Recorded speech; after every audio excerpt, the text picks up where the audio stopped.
Ya pemirsa, untuk mengetahui bagaimana kronologi pengungkapan anak bunuh ayah dan pengungkapan pelaku pencabulan anak di bawah umur saat ini, kita telah terhubung dengan Kasat Reskrim Polresta Sidoarjo, AKP Fahmi Amarullah. Selamat sore Pak Fahmi. Selamat sore Mbak. Baik Bapak, dapat dijelaskan bagaimana kronologi seorang anak bunuh ayah di Sidoarjo, Jawa Timur Bapak? Ya, jadi sedikit menjelaskan kronologinya. Pada saat itu malam tanggal 15 Desember 2024 di pukul 9 malam. Jadi korban ini tinggal bersama anaknya. Anaknya itu pelaku. Nah, itu kan pelaku ini anak kedua. Kemudian anak yang pertama itu tuanya lagi sakit. Jadi kebetulan korban ini memang lagi sakit, sudah tua, jadi sakit mam lah, di gerges lah kayak gitu. Nah, kemudian setelah dijenguk, pertama ini si saksi, kakaknya dari pelaku, melihat pelaku ini kumat ya, dia dan merusak-merusak, sehingga diberikanlah obat penenang. Nah, setelah diberikan obat penenang, kemudian korban, bapaknya dan pelaku ini tidur udah dirasa aman, kemudian saksi pulang ke rumahnya sendiri. Terus kemudian sejam kemudian, kurang kemudian, pelaku ini terbangun dan langsung kumat lagi.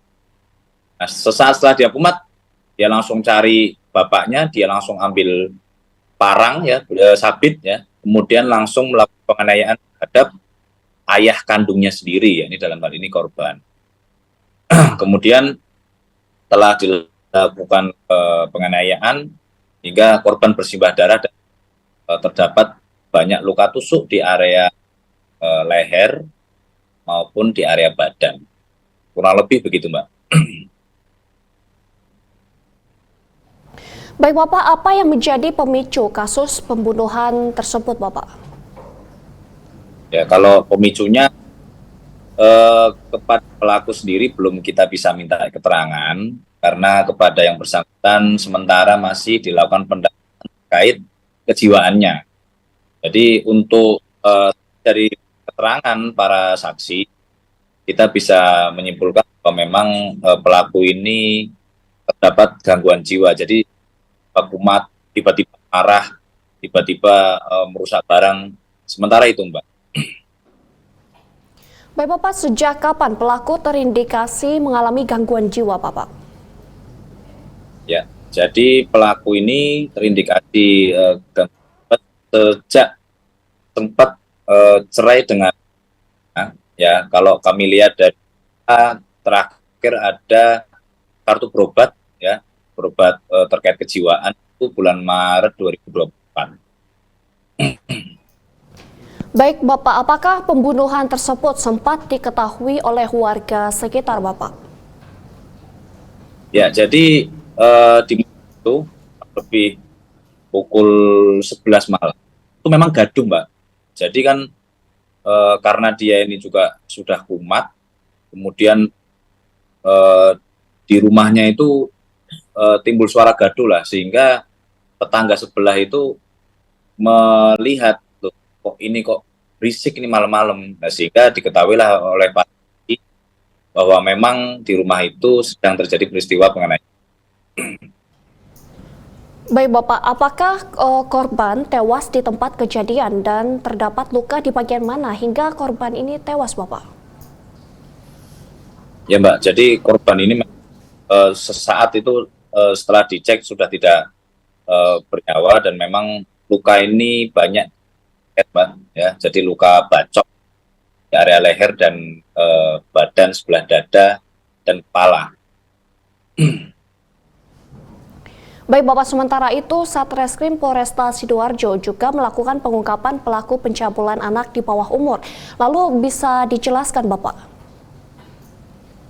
Ya, jadi kebetulan kami juga melakukan pengungkapan terhadap pelaku pemerkosaan pencabulan terhadap anak di bawah umur. Jadi dijelaskan bahwa pelaku ini mengincar korban ini ya, antara umur 7 sampai 15 tahun. Jadi modusnya itu dia mengaku sebagai keluarga korban, sehingga kesannya itu ingin menjemput korban. Ayo nak, saya disuruh sama orang tuamu, saya disuruh sama nenekmu untuk jemput kamu. Yang namanya anak-anak akhirnya ngikut saja. Oh ya om.